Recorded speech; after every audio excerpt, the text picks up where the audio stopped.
Now here is the standard form called Seller Designated Brokerage Agreement. You'll see up in the top right-hand corner, it's page 1 of 4, so it's total of 4 pages. So I will enter, or my admin will enter in your information here. Please double check for spelling once I send it over to you.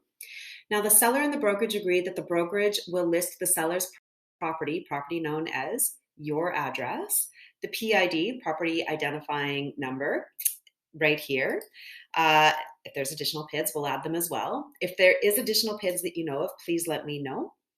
And the seller gives the brokerage the exclusive right to offer the sale of the property for the price of, enter your number here.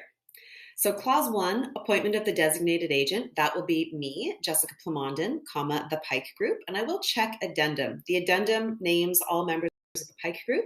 At this time, they are Sandra Pike, Diane Harrison-Slack, Shane Anderson, Evan Carroll, and Jason Shadbolt, myself, Jessica Plamondon. I'll also mention our full-time administrator, Lisa House. She's our deal coordinator.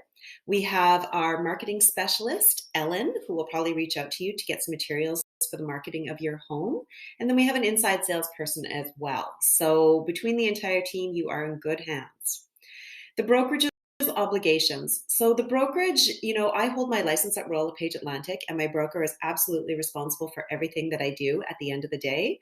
However, if a buyer were to come to the transaction that is also Royal Lepage Atlantic, it's important that you know that the buyer has agency representation with their agent. You have agency representation with me, and Royal Lepage Atlantic is really very neutral. They're like Switzerland. They don't favor one party over the other. They just ensure that the deal follows the Real Estate Trading Act and that we are following the law in Nova Scotia. Clause 3, designated agent's obligations. I'll let you read through the fine print, but basically this kind of recaps what we covered under the working with the real estate industry, the difference between client and customer. As a client, you're entitled to fiduciary duties, which means that I am beholden to you. I'm part of the team. We need to have open and direct communication in a timely fashion, and a timely and respectful fashion. But I work in your best interest at all times when I represent you. It's my duty to bring you the best offer. Okay? Your address will repeat up on this top line here. Optional services. You want a for sale sign on your property, I'm assuming. Yes. Install a lockbox. You'll want that. To place a sold sign or a rider on the property once conditions unrelated to title have been met. So once the buyer meets all of their obligations and you're in that kind of honeymoon period before you actually have to move, before the movers come, that's what this refers to. So we want a sold rider up on the sign so that people don't knock on your door. To show the property at times acceptable to the seller, if any tenants, and of course the services listed below. So we're going to do some pre-marketing, digital and print. We're going to do some post-marketing, digital and print as well. We're basically going to let people in your community know what homes are selling for in the area, should they wish to have that information. Effective dates, that'll be for today's date. I usually take this for, 3 months, a year. In the last 2 years, of course, during this pandemic, properties haven't lasted very long, but times change. So we just want to make sure that we have enough time to do our job properly. The type of listing, I always recommend putting it on the MLS, the multiple listing service, because that is where you get access to all 2,000 licensed realtors in Nova Scotia, as well as the world abroad, right? Anybody searching the MLS can access your home. If you would like to do something differently, please let me know and let's discuss. Seller's obligations, this is recapping our relationship, just that you're not under a relationship with another realtor for this property, of course.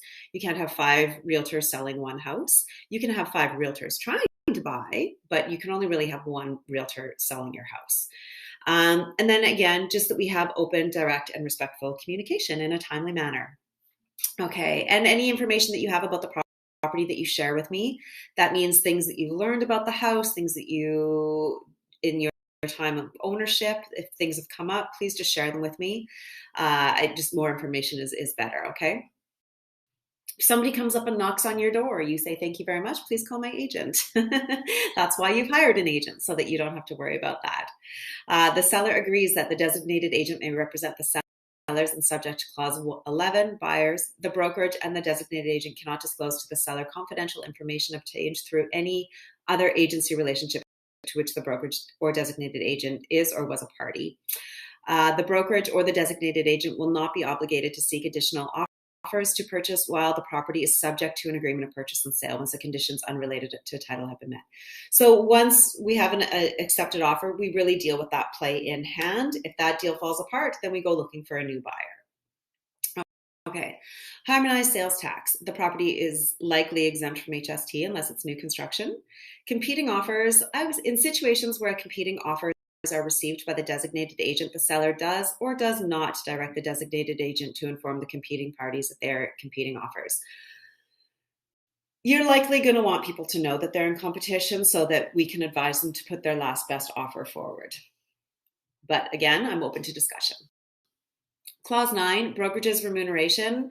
We usually just plug in 5% here because that is standard in the industry. And from that 5%, the lawyers will make sure everybody gets paid after a successful closing. So you don't get billed before for any of the marketing materials that we're going to do for you, including the staging or the photography, anything like that. All of that is paid by me, and I am paid at the end of a successful transaction by the lawyers. Okay, and that'll come from proceeds of the sale. Now, clause 10, use and distribution of your information. I share your information with my team members as listed earlier. I share your information with my broker as required by the law. And I share your information with the law if it is asked of me. Okay.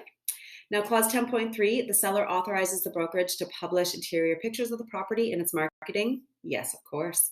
And the seller authorizes the brokerage to allow the prospective buyer to take interior pictures of the property.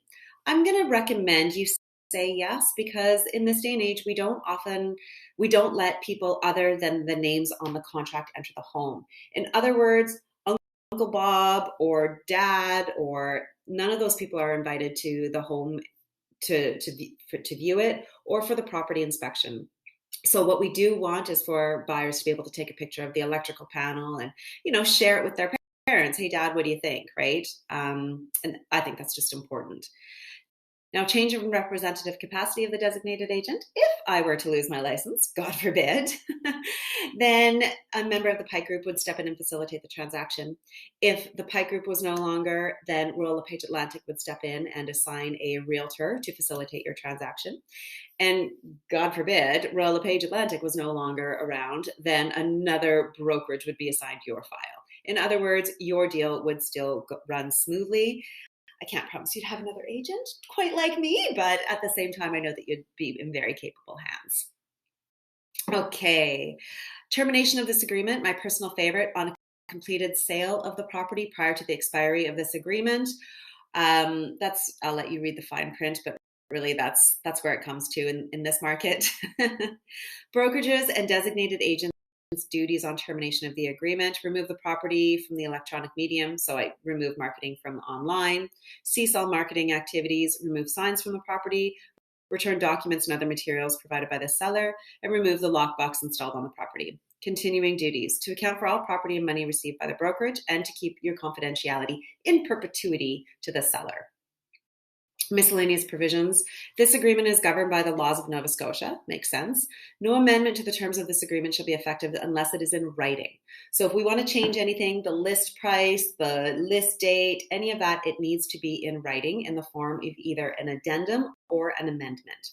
And that amendment will supersede the original agreement. This agreement will be read with all changes of number of gender required by the contracts. In other words, we just need to change the number of pages in the contract. Anyway, it's all it's all for compliance. Most of this stuff will just bore you, but in the event that it comes up, I will do my duty and explain each and every step as we go along through the process. Okay, this agreement. Also, there's a listing addendum, information about the property disclosure statement that will come through web forms again. So that is a 4-page document, which you have the opportunity to brag about all of the updates and changes that you have made to your home, or of course, any recurring issues that a buyer would need to know about. There is an equipment schedule. If there's any rented equipment, for example, an Irving propane tank or a heat pump or a street light, I've come across many different items that are rented. No problem. The buyer just needs to know the terms of that contract. And then the brokerage addendum as well. So any information that involved in this contract. Additional provisions, none come off the top of my head other than the Pike Group Schedule A, which is listing all the members of the team will be added to this. And then time for acceptance. Once we have all of your information in, I upload it to .loop and send it over to you for signatures. That's it. That's all. If you have any questions, please reach out at 902-999-2667 or send me an email at jessica@thepikegroup.ca.